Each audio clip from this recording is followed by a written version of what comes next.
123페이지 용어 보면은 고층 건축물 할 말 있죠? 고층 건축물. 고층 건축물은 층수가 30층 이상이거나 높이가 120m 이상인 건축물. 층수가 30층인데 높이가 100m예요. 고층이다 아니다? 이거나니까 남자거나 여자는 사람이에요. 남자인데 여자가 아니에요. 사람이에요 아니에요? 사람이다. 여자인데 남자가 아니에요. 사람이다 아니다? 사람이다. 자, 30층 이상이거나 120m 이상인 건축물. 고층 그랬죠? 자, 층수가 29층이에요. 높이가 120m예요. 고층이다 아니다? 고층이다. 자, 초고층, 층수가 50층 이상이거나 높이가 200m 이상인 건축물. 자, 층수가 50층인데 높이가 190m예요. 초고층이다 아니다? 이다. 층수가 49층인데 높이가 200m예요. 초고층이다 아니다? 이다. 준초고층 건축물은 고층 중에서 초고층이 아닌 것. 그렇게 했는데, 이제 준초고층은 초고층 아닌 거 이렇게 말하면 되거든요. 이제 한번 따져본다 그러면 층수가 30층 이상이거나 높이가 120m 이상이면서 층수가 50층 미만, 즉 49층 이하이고 높이가 200m 미만인 것. 이렇게 아주 정확히 표현되겠죠? 자, 근데 준초고층은 이렇게 여러분들 따로 뭐 쓰려고 안 해도 돼요. 그냥 준초고층은 초고층 아니다 이렇게 말하시면 돼요. 우리 건축법에서는 하나의 층과 몇 미터를 동일시하고 있는 태도를 취하고 있어요. 4m. 그래서 층수가 불분명하다 이럴 때는 4m마다 하나의 층으로 봅니다. 물론 층수가 명확하게 이게 건축물이 있는데 이 건축물이 10m예요. 10m인데 바닥 설치하고 여기 1층, 2층 해놓고 여기서 활동하고 있고 여기서 활동하고 있어요. 바닥 딱 있어요. 창도 뭐 크게 이렇게 달아놓고 몇 개 층이다? 2개. 근데 이제 층수가 불분명할 때 불분명하면 4m마다 하나의 층으로 본다 이 말이에요. 전에 수원인가에서 40m인데요. 40m인데 1층에서 건축 허가를 신청해서 이거를 건축 허가를 해준 적이 있었을 거예요. 허가까지 했을 거예요. 근데 이제 시민단체인가 어디서 이걸 적발해서 이거에 대해서 이의제기 하니까 어떻게 40m인데 하나의 층으로 보느냐 해가지고 이걸 이제 다시 10개 층으로 해가지고 이제 건축 허가를 다시 받은 거가 있었을 겁니다 아마. 이게 하나 딱 단일하게 진짜 여기 바닥 하나 해놓고요. 여기다가 이렇게 구멍 뚫어놓고 뭐 천체 뭐 관측을 한다라든가 이러면 하나의 층 될 수도 있어요. 하나로만 활용하고 있잖아, 하나로만. 근데 이 내부에서 40m인데 이렇게 활용하진 않았을 거예요, 아마. 해당 건축물이. 그래서 분명히 단계적으로 이런 어딘가에서 뭐 활용하는, 여기, 예를 들어 뭐 나선형으로 이렇게 됐다라든가. 밖에서 보니까 창은 뭐 하나가 있거나 뭐 10개가 있거나 뭐 드문드문 있거나 할 수 있는데 이 안에서 활용하는 공간이 이렇게 돼 있다면 몇 개 층인가 확인이 곤란할 수 있거든요. 그럴 때는 어떻게 해야 돼요? 4m마다 하나의 층으로 본다. 지금 여러 가지 건축물이 있으니까 아니면 뭐 여기서 활용 뭐 여기서 하고 막 굉장히 복잡한 건축물이 있을 수 있잖아요. 군데군데 그럼 층에 그 유리창도 뭐 여기 이렇게 하나 있고 여기 있고 여기 있고 해가지고 층이 불분명하다 이럴 때는 4m마다 하나의 층으로 본다 이겁니다. 자, 건축물의 주요 구조부. 자, 건축물을 이제 맨 위서부터 보지 말고 책 볼 필요 없어요. 맨 위에서 뭐가 있죠? 무슨 틀? 지붕틀. 그 다음에 무슨 벽? 내력벽. 그리고 뭐요? 위아래로 있는 거, 설치한 거. 기둥. 그리고 1층과 2층 사이에 바닥 밑에 뭐가 있을 수 있죠? 보. 그리고 이제 무슨 계단? 주계단. 최하층 바닥은 주요 구조부가 아니다. 뭐 처마, 차양 이런 것들을 보면 알 수 있어요. 이제 그래서 주요 구조부. 내력벽, 기둥, 바닥, 보, 지붕틀, 주계단. 그래서 뭐 내기, 바보, 지주하기도 하고 뭐 바지 보내주기 하기도 하고 뭐 말은 많이 만들 수가 있는데 그렇게 하지 말고 그림을 연상하면서 한번 생각해보라 하는 겁니다. 제일 확실해요. 사이기둥, 지하층 바닥, 작은 보, 처마, 차양, 5개 계단, 이와 유사한 건축물의 구조상 중요하지 아니한 부분은 주요 구조부가 아니다. 칸막 이벽, 주요 구조부가 아니다. 지하층은 건축물의 바닥이 일단 지표면 아래에 있겠죠? 근데 바닥부터 지표면까지의 평균 높이가 그 층 높이의 얼마 이상일 때, 2분의 1 이상일 때, 이런 표현들이 억지로 외우다 보면 어려우니까 그냥 반 이상 잠겨 있을 때, 반지하 그러면 2분의 1 이상. 그러니까 이해하시고, 층수, 층의 구분이 명확하지 않다. 그럼 몇 미터? 4미터마다 하나의 층. 그리고 건축물의 부분에 따라 층수가 다르다. 그럴 때는 평균하는 게 아니고 가장 많은 층수를 그 건축물의 층의 개수로 한다. 지하층은 층수를 산정할 때 포함되지 않는다. 대지 면적은 대지의 수평, 투영 면적. 다음 페이지. 건축 면적이 없는데 대지 면적에서 제외되는 거, 소요너비에 못 미치는 너비의 도로에 접한 대지 안에 건축선이 따로 정해질 수가 있죠. 그죠? 본래는 도로와 대지의 경계선이지만, 자, 소요너비에 못 미치는 도로 하는데, 못 미치는, 한구라 작업을 자꾸 하고 있어서 미달하는 것을 못 미치는 도로 했거든요. 근데 앞으로도 그냥 저는 미달도로 할게요. 표현이 쉬우니까. 못 미치는 도로는 말 기니까. 자, 미달 도로에서 건축선이 대지 안쪽으로 후퇴를 했죠. 그럼 후퇴했을 때 그 부분의 면적은 대지 면적에서 제외한다.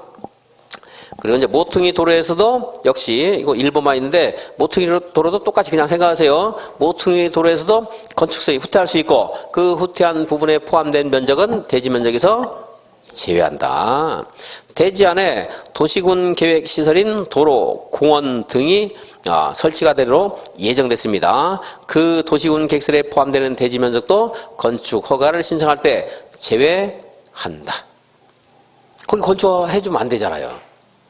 예외적으로 2년 지났는데 사업을 안 했을 때 뭐 허가를 받아서 가공 재개하거나 10년 됐는데 매수 청구했더니 매수를 안 해줘서 허가를 받아 3층 이하의 건축물을 건축하거나 이거 말고 그냥 일반적으로 도시군 계획설 부지에 건축물 건축하면 안 되죠.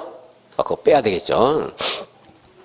바닥 면적, 바닥은 구획의 무슨 선, 중심선으로 둘러싸이는 수평 투영 면적인데 1번 노대, 필로티, 옥탑, 기계실이라는 게 있는데 여기 다 나와 있는 게 아니니까 그냥 노대만 하나만 설명하고 넘어가겠습니다. 이제 바닥 면적을 산정할 때요.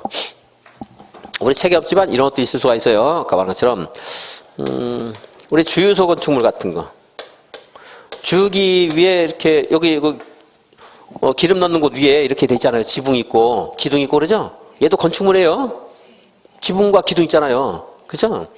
근데 바닥 면적은 바닥에 있는 그 활용하는 공간의 경계선을 말하는 건데 바닥에 그 구획 경계가 있어요, 없어요? 없어요. 그죠? 없으니까 이때 바닥 면적 어떻게 산정하는 거 하면 밑에는 경계가 없기 때문에 기둥만 있지. 여기 기둥 일직선으로 있으니까. 만약 밑에 기둥이 경계 역할을 하는 기둥이 있으면 그것이 이제 구획이 될 수가 있어요. 근데 이걸 없기 때문에 그때 지붕 끝으로 올라가서 지붕 끝에서 각각 1m 후퇴한 선으로 둘러싸이는 수평 투영 면적을 해요. 지붕 끝에서 얼마를 후퇴했어요? 1m씩 후퇴해서. 왜냐면 이 바닥에 벽을 설치하는 것보다 위에 지붕이 있으면은 우리가 이 밑에서 활용하는 공간이 줄어들 수밖에 없잖아요. 그죠? 고속을 치더라도 비 올지 모르니까 좀 안으로 당겨 앉아야 되고 벽이 있으면 벽이 붙어도 되는데 그래서 지붕 끝에서 얼마를 후퇴시켜요? 1m 후퇴한 부분.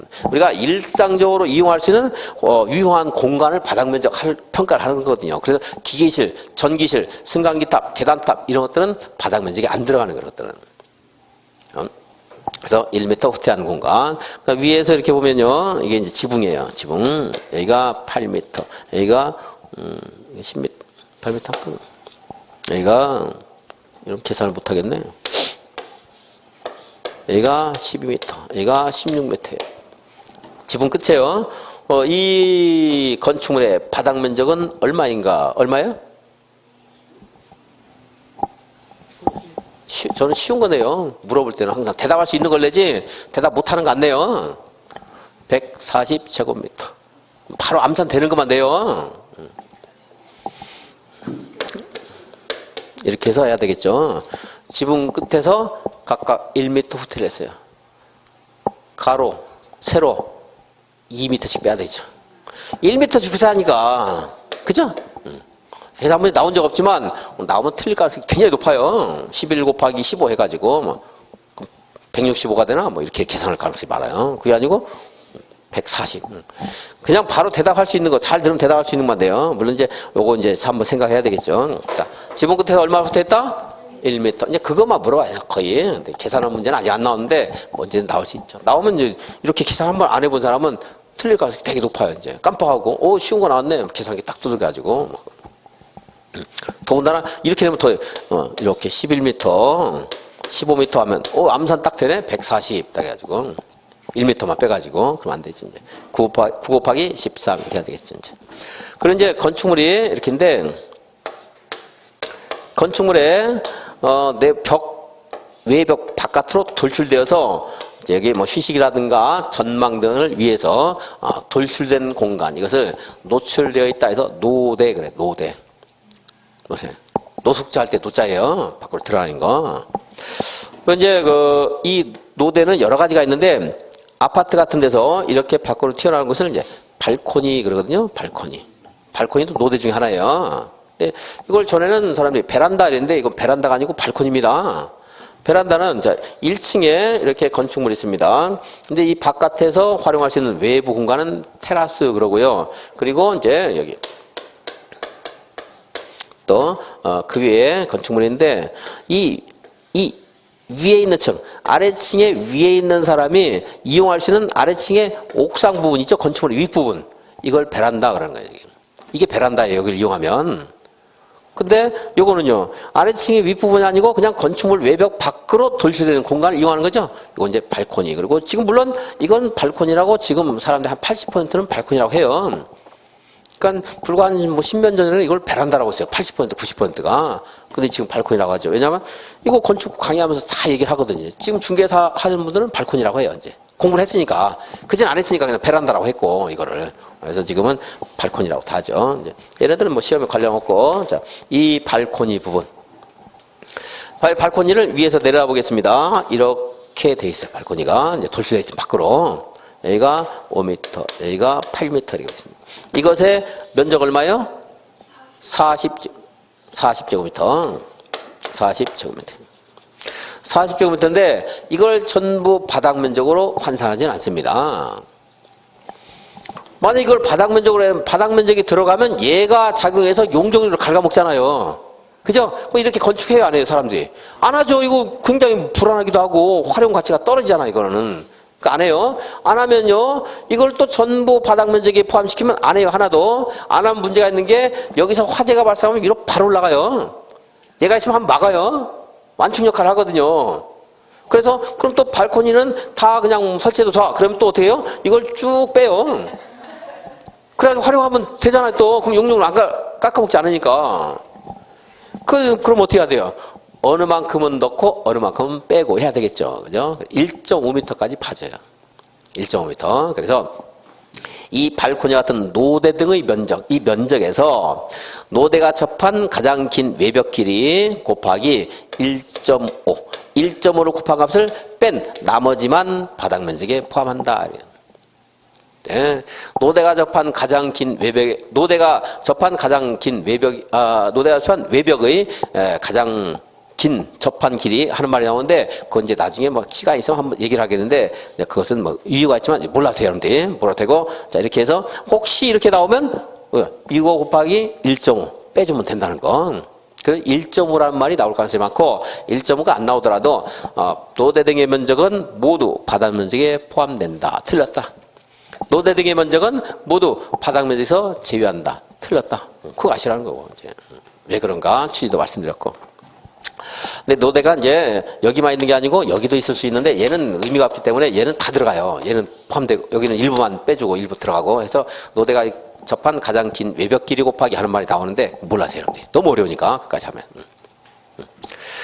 그게 이제 1번이에요. 그래서 뭐 1번 보시면 주택의 발코니 등 건축물의 노대 등의 경우에는 난간이 있던 없던 간에 노대 등의 면적에서 노대가 접한 가장 긴 외벽에 접한 길이 하는 말인데, 외벽이 나오는데 무시하고 길이 곱하기 1.5를 곱한 값을 뺀 나머지 면적을 바닥 면적에 산입한다. 말이 어렵거든요. 그러니까 제가 그림 그려준 걸 취지를 보고 이해를 하시라는 건 이제. 다 들어가는 것도 아니고 다 빼는 것도 아니다. 이 문장을 중간에 뭔가 뭐 만약에 막 비비 꼬아가지고 되면 찾는 게 어려워요. 뭐 외벽 같은 거 바꿔내고 그러면. 그러니까 여러분들은 다 들어가는 것도 아니고 다 빼도 안 된다는 걸 취지 알아야 되고, 혹시 숫자 나오면 1.5가 나와야 된다는 거 아시고, 그렇게 해서 찾는 거예요, 시험 볼 때. 그 문장을 완전하게 분석해가지고 찾는 거 어려우니까. 그 필로티는 건축물의 외부 공간이 벽으로 막혀있지 않은 그런 거지. 개방된 공간이 있는 구조를 필로티 구조 그러는데, 필로티 거기에 뭐 벽면적이 2분의 1 이상이 개방된 것, 이거 몰라도 돼요. 자, 필로티 부분은 그 부분이 공중의 통행이나 차량 통행이나 주차용으로 이용되고 있으면 바닥 면적에서 빼줘요. 공동주택일 때는 바닥 면적에서 빼줘요. 공동주택의 필로티 바닥 면적에 들어간다 안 들어간다? 안 들어가요.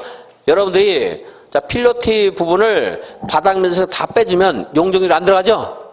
자, 그래서 여러분들이 건축물을 건축하는데 이렇게 대지가 있어요. 식당 영업을 하고 싶어요. 만약 필로티를 다 빼준다 그러면 1층을 전부 필로티를 할 거예요, 사람들이. 다 빼주니까. 그럼 1층에 장사하면 되잖아요. 장사해도 되잖아요, 여기서. 그죠? 손님 더 와요. 냄새가 나니까 막 배고파가지고. 얼마나 여름에 장사하기 좋아요, 필로티면. 그래서 바닥 면적이라는 거 아까 말했죠, 제가. 우리들이 건축물은 사람들이 이용하는 것이고 일상적으로 활용하는 공간을 제한하는 게 바닥 면적, 연면적, 용적률이에요. 근데 여기 일반 건축물의 경우에 필로티는 다 빼준다 하기에는 여기 일반적인 용법으로 활용하면서 용적률 혜택을 보니까 안 돼요. 그래서 여기를 주차장으로 쓰거나 차량 통행에 이용하거나 이러면은 빼주겠다 이거예요. 일반적으로 장사하면요, 빼주면 안 돼요. 그죠? 근데 공동택은요, 그냥 빼주겠다. 공동택은 주택은 이용 목적이 뭐예요? 본래 목적이 숙식하는 거죠. 그죠? 숙식하는 게 본래 목적이잖아요. 거기서 일상이 가족들 생활하는 거고. 그래서 아파트 1층을 필로티를 했어요. 거기 와서 밥 해먹고 잠자고 하는 사람 있어요, 없어요? 없잖아요. 그러니까 얘는 그냥 빼준다 이렇게 된 거고, 일반 건축물은 그냥 빼준다 그러면 이렇게 활용하니까 차량 통행이 이용되거나 이런 조건을 다른 거고 한 거예요. 차이가 있죠. 근데 이제 그래도 완벽하게 이해를 못했는데 들으면 뭐 어렵지 않잖아요, 들을 때. 근데 작년 재작년인가 문제 바닥 면적, 다음 중 바닥 면적 산정에 잘못된 것은 했고 3번 공동주택의 필로티 부분은 바닥 면적에 포함된다 이렇게 나왔어요. 그럼 이거 들을 때 이런 것들 들어본 분들은 오히려 공동주택은 더 면제가 되고 일반 건축물은 면제가 제한되는데 거꾸로 나온 거지, 잘못된 거죠, 그죠? 그러니까 틀렸다가 찾는 거지. 그렇게 해서 그냥 외우는 게 아니고 들으면서 힌트를 얻어가지고.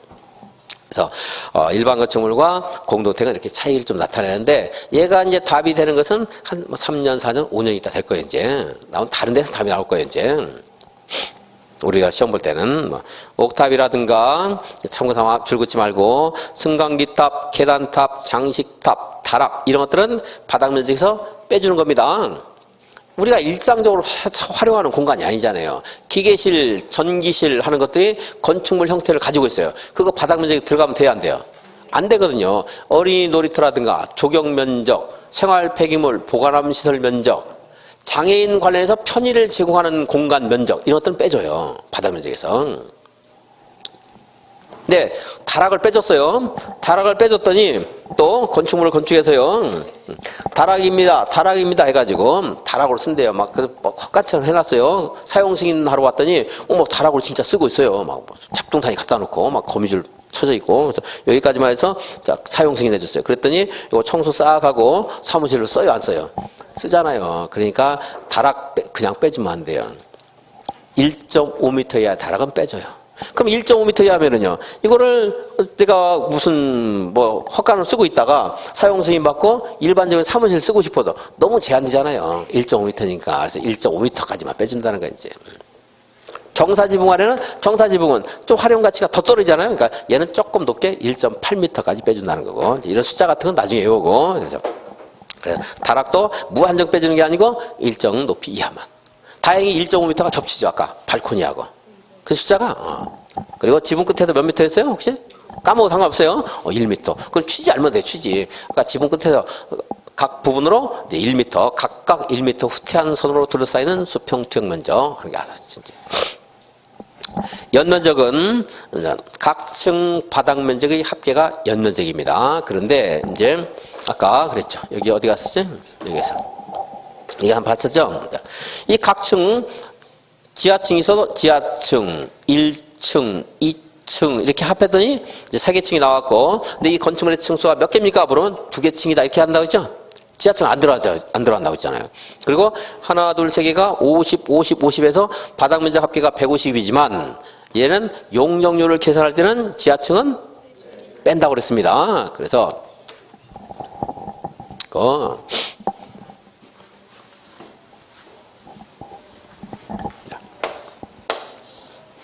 건축물의 지하 그리고 이제 지상에 이렇게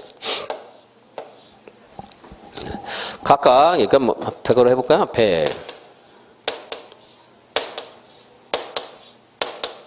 하나 둘 셋 넷 다섯 여섯 이 건축물의 연면적 바닥 면적 합계가 얼마냐? 그럼 특별한 사정이 없으면 이제 600 이렇게 되는 거예요. 이제 그래서 각각 전부 일반 음식점 식당으로 쓰고 있다고 할게요. 다 쓰고 있습니다. 그럼 식당 용도, 일반 음식점 용도, 2종 근린생활 용도로 얼마 쓰고 있는 거예요?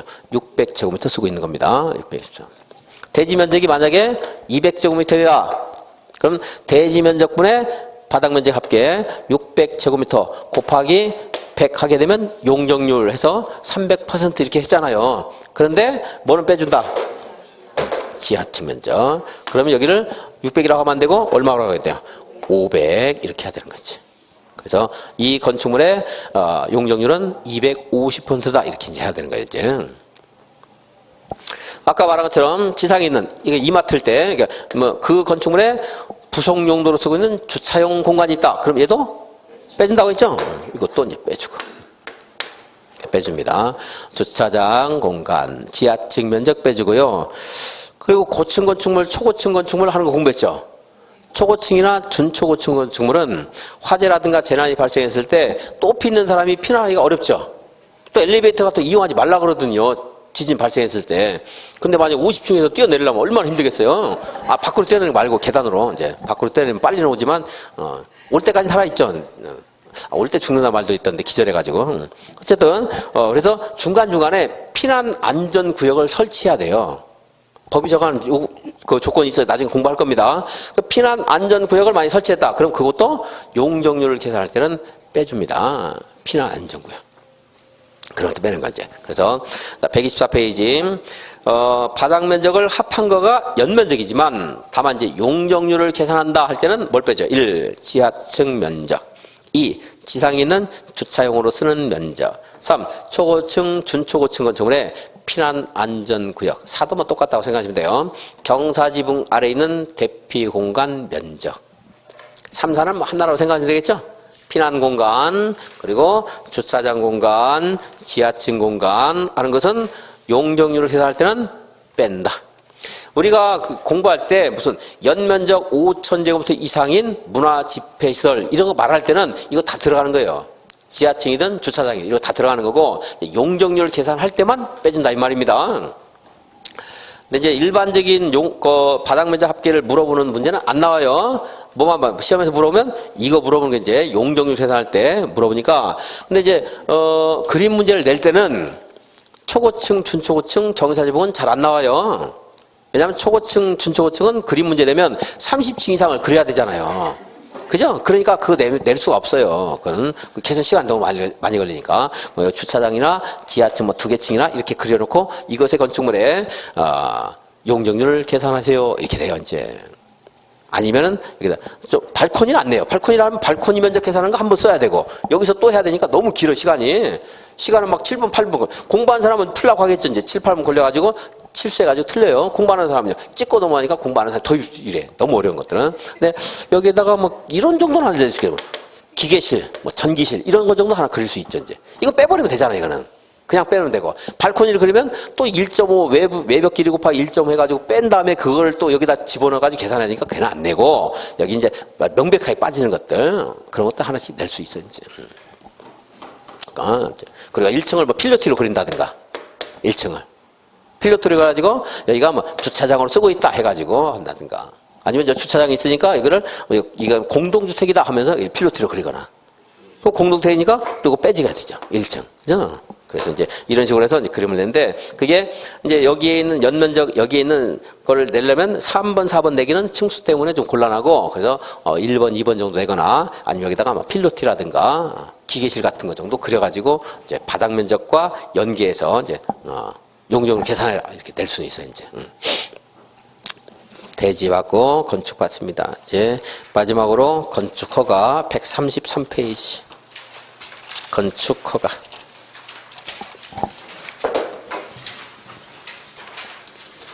건축물 건축할 때는 어떻게 해야 돼요? 여러분들 마음대로 하는 게 아니고 허가를 받아야 됩니다. 대수할 때도 원칙적으로 허가. 용도 변경은 허가 받아야 되는 게 있고 신고만 해도 되는 거 있고 여기는 두 가지 한꺼번에 나와 그렇지 얘네들하고 뭐 잘 약간 비슷해요. 경미한 행위는 신고, 위중한 행위는 허가 그렇습니다. 그래서 누구한테 받아야 돼요? 별별 시장 군수 구청장. 근데 시장 군수가 허가를 하지만 시장 군수는 도지사에게 사전에 승인을 받아야 되는 경우가 있다. 큰 건축물, 작은 건축물. 큰 거, 연면적 10만 제곱미터 이상이거나 21층 이상이거나 현재는 이거보다 작은데 연면적 10분의 3 이상 증축해서 예에 해당되거나 그 말은 어려우니까 지금 안 하겠습니다. 큰 거, 작은 거? 큰 거. 허가가 돼요. 근데 구청장이 특별시 광역시는 구청장이 허가를 하지만 이 큰 건축물 10만 이상이거나 21층 이상인 건축물은 누가 허가한다? 이건 특별시하고 광역시에 직접 허가한다. 그러니까 도하고 특별시하고 달라요. 도에서는 그냥 시장군수가 계속 하는 거고 다만 도지사에게 사전에 승인받는 거고 특별시에서는 아예 특별시장이 뺏어가는 거고 그렇습니다. 달라요. 그리고 이제 여기 도지사가 여기에서 앞으로 만약에 건축 허가할 때는 나에게 승인받고 허가해라 지정 공고하는 지역이 있을 수가 있어요. 거기에서 시장 군수가 허가하려면 도지사에게 사전에 승인을 받아야 돼요. 이러한 자연환경, 수질환경 보호를 해서 도지사가 여기에서 하려면 나에게 허가 받아라 이렇게 할 수 있어요. 그 건축물은 공동주택이거나 일반 음식점이나 일반 업무시설이거나 숙박시설이거나 위락시설인데 이런 것들이 우리가 규제하는 것에는 뭐 다 붙어 있어요. 건축물 29가지를 똑같이 규제를 하는 건 별로 없어요. 어디에서는 여기에서 이거, 어디에서는 여기에서 이거 막 각 달라요. 근데 그걸 공부를 해야 되는 게 있고 하기는 너무 어려운 것들이 있어요. 안 해야 돼 그런 것들은. 그래서 다중이용 건축물이라는 게 있었는데 다중이용 건축물에서 제가 뭐 종종 여관론 판매하러 내가 알바로 다녔다 해가지고 한번 외운 적이 있었는데 그 최근에 나왔어요 시험에서. 그건 안 할 거예요 이제 안 하고 다른 데서는 건축물의 용도를 결부해야지 공부하는 게 너무 어렵기 때문에 이제 제가 강조하는 것만 해야 되지 나올 때마다 외우는 거 아니에요. 근데 거기서 핵심이 있어요. 이걸 해라 하면 그걸 잘해야 돼요. 숙박시설, 미락시설 정도 생각해 보겠습니다. 여기다가 모텔 같은 거 함부로 지으면 오염될 수 있죠? 그리고 몇 가지 더 있어요. 그냥 몇 가지 더 있다 이렇게만 하세요. 그게 훨씬 편해요 여러분들이. 그리고 또 여기 학교가 있어요. 숙박시설, 위락시설 있으면은 공부하는데 방해될 수 있죠. 그래서 여기는 이제 몇 개 더 있는데 다만 이 자연환경, 수질환경부에서 도지사가 사전에 지정 공고한 지역에서는 무조건 이러한 건축물이 아니고 그 건축물이 3층 이상이거나 연면적이 1000제곱미터 이상이어야 돼요. 도지사가 여기서 숙박시설 허가할 때 나에게 승인 받아라 지정했어요. 만약에 여 뒤에 무슨 절 있잖아요. 그 가는 곳에 지정했다고 쳐요. 네. 남양시장이 그 숙박시설 허가를 하고자 하는데 여기에 2층이고 연면적이 900제곱미터예요. 이거 도지사에게 승인 받을 필요가 있다 없다? 없다 이거예요. 3층 이상이거나 1000제곱미터 이상인 것만 도지사에게 사전 승인 받는다. 3층인데 500이에요. 사전 승인 받아야 돼요. 그리고 2층인데 1000이에요. 단층인데 1000이에요. 사전 승인 받아야 돼요. 우리는 누구한테 허가 받는 거예요? 우리는 그냥 시장 군수에게 받는 거고. 도지사가 이제 시장 군수가 도지사에게 사전 승인 받는 거. 그리고 이 학교나 주거환경, 교육환경 보호에서 숙박시설, 위락시설 도지사가 사전에 지정 공고한 지역에서는 도지사에게 승인을 받고 허가를 해야 되는 경우가 있는데 그때는 이제 규모에 상관없습니다. 그냥 숙박, 위락 이기만 하면 도지사에게 승인 받아야 돼요. 여기는 용도가 바로 연결되고 여기는 용도가 좀 더 많은데 다만 이게 이제 있어요. 그래서 여기는 핵심이 이거고요. 이게 아니고 어려우니까. 그리고 여기는 도지사 승인, 여기는 특별상 관계상 허가다 하는 거. 다만 여기에 대해서 한번 볼게요. 성동구에서 9만 제곱미터 이거 20층인 백화점 건축 허가를 하고 싶어요.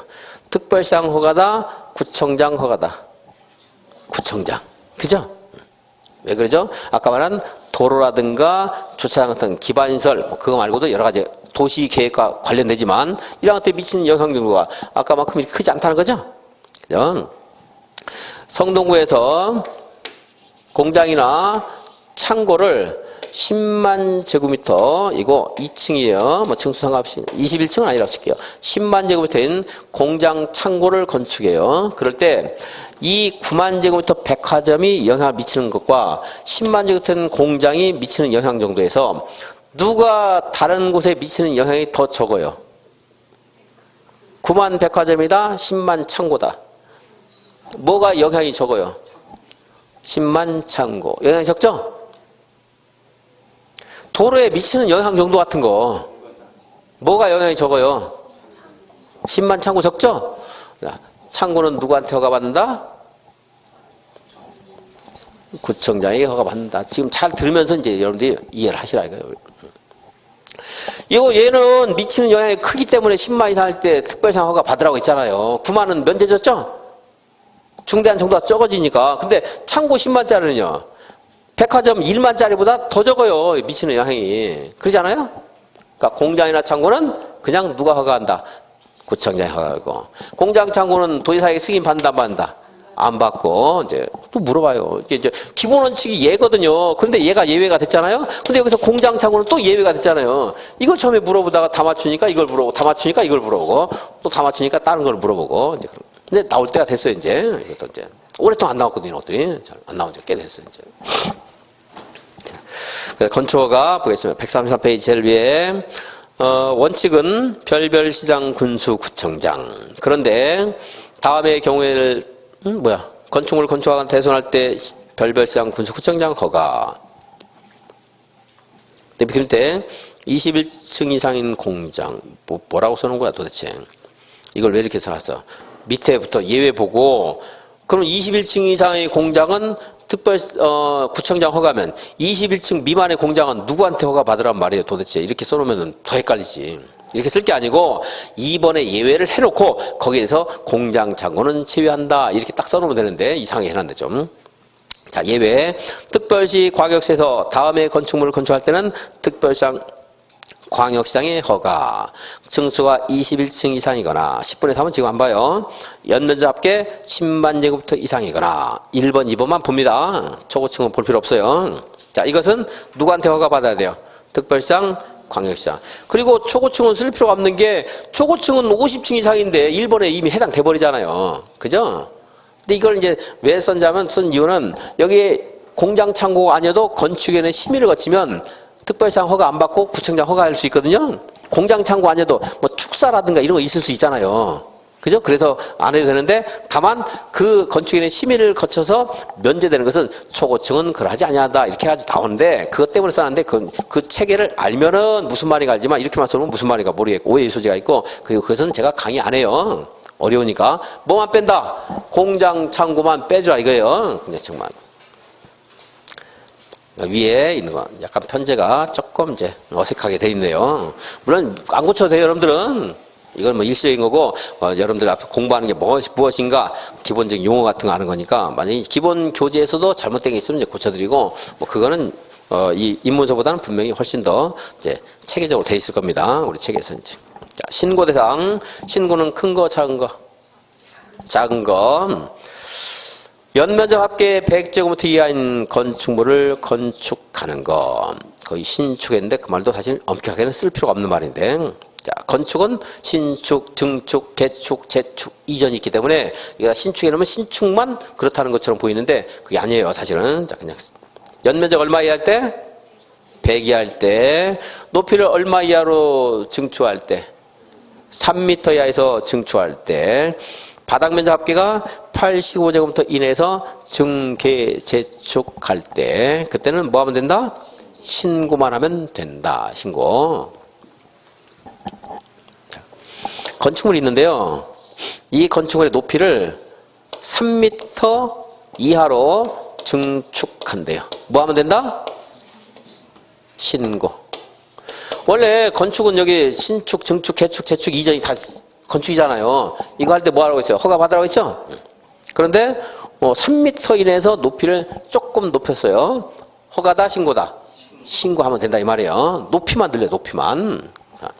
두 번째, 이 건축물이 있는데 건축물 일부 부분 85제곱미터 이내에서 증축, 개축, 재축했어요. 85제곱미터만 늘리거나 건축물 있고 아니면 여기를 철거하고 개축했거나 재해로 85제곱미터가 떨어져 나갔는데 거기를 다시 짓거나 이럴 때는 뭐 하면 된다는 거예요? 신고하면 되는 거예요. 증축, 개축, 재축 기억 못해도 돼요. 얼마 이내에서? 85제곱미터 신고. 그리고 이건 이제 이 건축물의 크기는 모르는 거예요. 이게 클 수도 있고 작을 수도 있고. 그런데 건축물을 1층이 20, 2층 20, 3층 20. 이 건축물의 연면적은 얼마예요? 연면적이 60이죠? 건축물 연면적이 100제곱미터 이하일 때는 신고만 해도 돼요. 신축을 하든 증축을 하든 개축을 하든 이전을 하든. 그래서 만약 5층이라 하더라도 20, 20, 20, 20이면 뭐 하면 돼요? 신고. 연면적이 얼마라고요? 100제곱미터 이하일 때 신고. 또 연면적이 200제곱미터 미만이어도 신고만 해도 되는 게 있어요. 자, 근데 좀 전에 잘 보세요. 100 미만일 때, 이하일 때 신고한다고 했죠? 제곱미터는 이하, 미만 구분 안 해도 돼요, 여러분들. 자, 200 미만일 때. 아니, 분명히 100 이하일 때 신고라고 해놓고 200 미만이면 150도 신고가 된다는 건데, 그죠? 100 이하 신고라고 했잖아요. 근데 200 미만이면 150도 200 미만 맞죠? 여기에 무엇인가 다른 요건이 가미가 되겠죠, 이제. 그죠? 2층 미만, 3층 미만이어야 돼요. 제가 2층 이하라고 할 거예요, 이제 앞으로. 2층 이하. 왜냐면 200 미만, 2층 이하 이렇게 외우는 게, 이게 보는 게 더 좋거든. 법에는 3층 미만이라고 했지만, 연면적 200 미만이고, 몇 층 이하? 2층 이하. 3층 미만으로 돼 있는데, 2층 이하라고 할 거예요. 기억이 좋게. 그래서, 그래야 숫자를 조금이라도 단순화 시켜야 되거든요. 이것 갖고 헷갈려가지고, 100명 중에 1, 20명은 또 그거 갖고 틀려요, 또 이제. 근데 이게 단순화 시키면 또 1, 20명 정도 굳이 될 수 있어요, 이제. 이것 때문에. 200 미만이고 2층 미만이면서 물론 여기는 아무데나 하는 게 아니고 관리지역, 농림지역, 자연환경, 보전지역이 있는데 이것까지는 틀리 안 해요. 이것까지 해가지고 뭐 그냥 계획관리지역에 있는 150이면서 2층인 건축물 3층인 하면은 못 찾아요.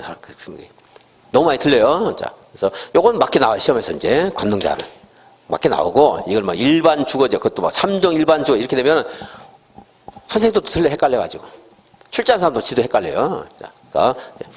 몇 미터? 3m. 이제 이것도 물어와요. 85부터 증계대축. 이 숫자만 말이에요. 100제곱미터. 근데 이거를 이제 이렇게 사료를 해가지고 낼 수가 있어. 그리고 이제 200 미만이고 2층 이하인 건축물을 관농자 기억 안 해도 돼요. 자, 200 미만이고 2층 이하. 그러면은 여기서 다 생각하는 거예요. 그냥 외우지 말고. 85는 건축물의 크기가 커도 그 분의 일부를 말하는 거고, 아까 85는 자, 이거 빼고. 자, 얘 두 개만 비교할게요. 이거 100과 100년과 200년이 있어요. 100년은 그냥 뭐예요? 신고죠?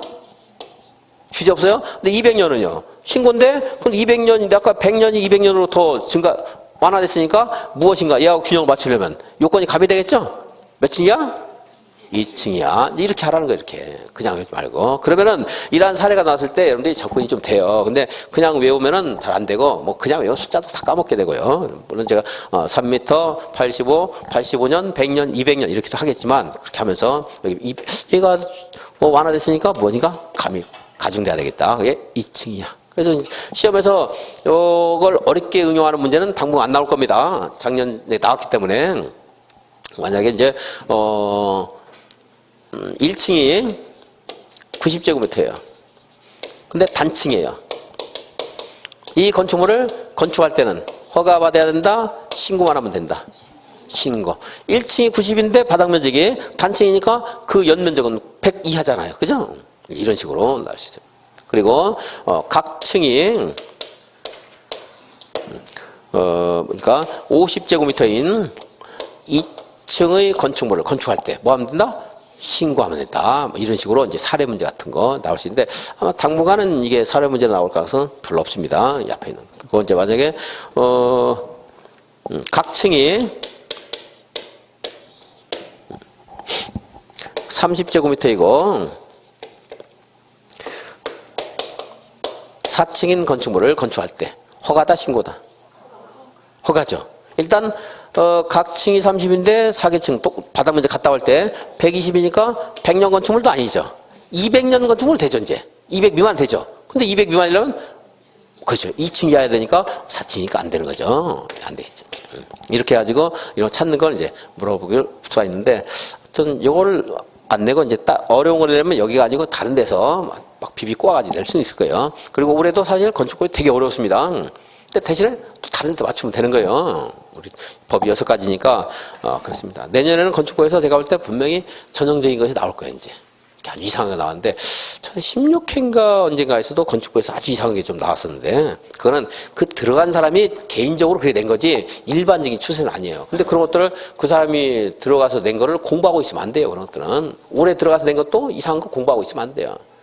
기출문제 나올 텐데 그건 이런 게 올해 나왔는데 보지 마세요 하는 건 안 봐야 돼요. 그것들은 안 나와요. 내년에 그 이상하게 내가지고 욕을 먹은 사람이 내년에 들어가겠어요? 시험장에? 안 들어가요. 그 사람은 이제 영원히 안 들어가. 그 사람은 아주 이상한 거 낸 사람들은 너무나 터무니없이 냈을 때는 물론 출제기관에서 올해 아주 지독스럽게 어렵게 내주세요 했다 그러면 모르겠지만 그래도 어렵게 내더라도 일반적으로 공부한 거에서 변별력 있게 어렵게 내야 되는 거지 아무나 똑같은 공부를 하나도 안 하는 사람이나 공부를 많이 하는 사람이나 똑같은 그런 난이도를 내는 건 안 돼요. 그런 것들은 원래. 그래서 그런 것들은 이제 공부하는 게 아니고 하지 말라는 건 안 하셔야 돼요. 여러분들 자, 신고 대상 1, 2, 3번 그냥 줄긋지 말고 한번 보겠습니다. 연면적 합계 100제곱미터 이하인 건축물을 건축하는 거, 3m 이하에서 건축물을 증축하는 거, 85에서 증개축하는 거, 뭐 또 빠져 있고 이거 말고도 몇 개 더 있는데 나중에 이제 보겠습니다. 그리고 신고 대상 대수선 하는 게 있는데 이것도 지금 안 보겠습니다. 자, 건축허가 절차. 도지사 사전 승인 하는 게 있죠. 도지사 사전 승인 1. 21층 이상 2. 10만 이상 3번을 보지 말고 4. 주거환경이나 교육환경 분류에서 무슨 시설? 숙박시설과 어울려 다니는 놈이 있었잖아요. 숙박과 유락 어울려 다녔죠? 얘네들 좀 불량하니까 안 된다. 다음에 자연환경, 수질환경도 몇 가지가 더 있는데 숙박, 미락 말고 몇 가지 더 있지만 걔 2개만 일단 보자. 몇 층 이상? 3층 이상이거나 여기는 몇 제곱미터 이상? 1000제곱미터 이상에 해당될 때. 둘 중에 하나에 해당되면 도지사에게 사전 승인 받으라는 건데 물론 도지사가 지정 공고한 지역에서만. 근데 그 말은 시험에서 알려주니까 제가 강의할 때 그 말 빼요 가끔. 도지사 사전 승인 대상 아닌 거, 뭐 이상하게 써놨는데, 공장 창고, 이거 봐. 공장 창고, 도지사 사전 승인 받는다, 안 받는다? 안 받는다. 자, 건축허가에 거부하는 것은 지금 안 보겠습니다. 건축허가에 제한하는 말이지, 제한. 건축허가의 제한, 이거 꽤 중요한 부분인데요. 목 잡아볼게요. 1. 국토교통부 장관의 제한. 동그라미 2번. 특별시장, 광역시장 도지사의 제한. 동그라미 3번. 몇 년 이내? 제한기간 몇 년 이내? 2년 이내. 다만 1년 범위 안에서 한 차례만 연장할 수 있다. 자, 목차만 봐요. 집에서 복사할 때도 목차만. 이게 건축허가를 이 사람들이 하는 거예요. 별별 시장, 군수구청장 경우에 따라 특광 도지사가 하게 되는데 이 허가권자의 허가를 국토교통부 장관이 제한을 할 수 있다는 거예요. 어떤 특정 지역에서. 여기서 군사 안보를 위해서, 여기 자연환경 보호를 위해서, 국토개발을 위해서 제한할 수 있다는 거예요. 몇 년간? 2년간 건축허가 하지 마라.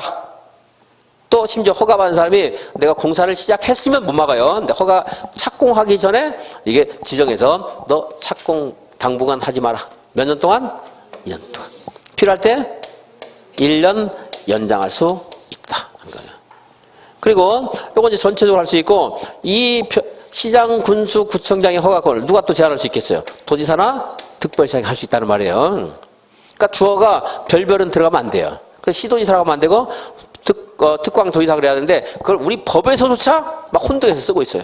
자, 여러분들 구별 안 하면 상관없어요. 별별 있는가 없는가 신경 쓰지 말라고 했죠? 자, 그래서 특광 도지사가 제한할 수도 있다. 역시 몇 년? 2년 더하기 1년 연장할 수 있다. 근데 이 사람이 제안하면 이렇게 보고를 하고 국장이 해제를 명할 수 있다는 말까지인데 이건 나중에 보고 자 이렇게 이 사람들이 할 수 있다. 몇 년? 2년 더하기 1년. 그것만 보고 넘어가겠습니다. 전에 아주 자주 나왔던 부분인데 최근에 안 나왔고 국토계획부에서의 개발행위 허가 제한하고 맞물려서 이제 교차로 나왔는데 올해는 뭐 어쨌든 간에 거기나 여기에서 한 문제 나올 가능성이 높아요. 이제 착공 의무가 무한히 인정되는 거 아니라고 했죠. 2년 안에 착공을 해야 돼요. 안 하면 허가를 취소해야 됩니다. 허가 취소는 이거 말고 두 가지가 더 있는데 이것만 일단 보고요. 자, 착공 몇 년 안에 해야 돼요? 2년. 자, 2년간 준비기간 준다는 거죠. 그죠? 건축 신고하는 행위가 있었어요. 신고를 했을 때는 1년 안에 착공을 해야 돼요. 안 하면 신고 효력이 없어져요.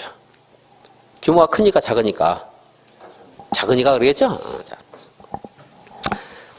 주택법에 하면 착공 의무 기간이 이제 이거보다 좀 더 길어집니다. 그래서 이제 나중에 배웠고 일단 사전 승인하는 게 있어서 사전 목차만 보고 강의 준비하면서 사전 결정 신청하는 건 줄 아는데 사전 승인이에요. 그것도 한번 절차 관련해서 공부할 의미가 있으니까 한번 보면요. 자, 건축 허가를 신청했어요. 허가는 재량이기 때문에 어쨌든 거절당할 수도 있어요. 그리고 아까 주거환경, 교육환경부에서는 이렇게 도지사 사전 승인 받는 경우도 있고 이 허가권자가 스스로도 허가를 거부할 수도 있습니다. 본래 허가를 지하면 대지를 확보해야 돼요. 이거 있어야 허가해 주잖아요. 원래 소유권이든 사용권이든.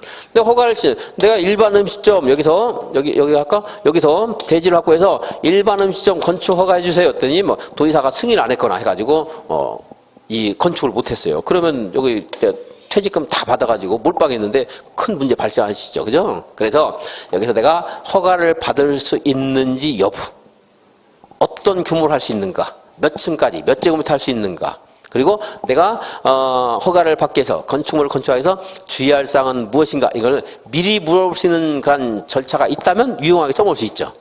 그잖아요.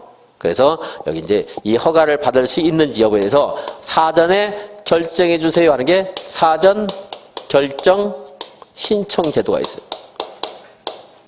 사전 결정 신청 제도. 신고 대상 건축물은 이하고 상관이 없어요. 내가 신고만 하면 되니까. 그죠?